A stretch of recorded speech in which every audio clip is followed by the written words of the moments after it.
राज्यातील मयत सातबारा आता जिवंत होणार. महसूल मंत्री चंद्रशेखर बावनकुळे यांची अनोखी मोहीम. सातबारावरील सर्व मयत खातेदारांच्या ऐवजी वारसांची नावे नोंदवणार.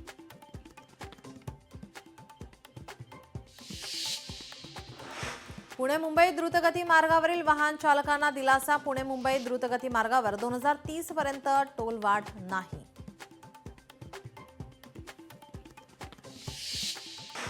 पुण्यातल्या बस जळीत प्रकरणावर जितेंद्र आव्हाड यांची टीका. परिवहन विभागाच्या आणि सरकारच्या कारभारावर प्रश्नचिन्ह.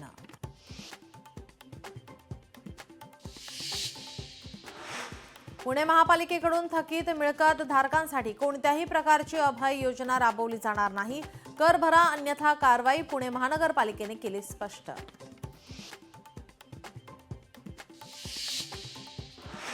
रमेश बारसकरांची शिवसेना ओबीसी सेलच्या अध्यक्षपदी नियुक्ती. उपमुख्यमंत्री एकनाथ शिंदेंकडून बारसकरांना निवडपत्र.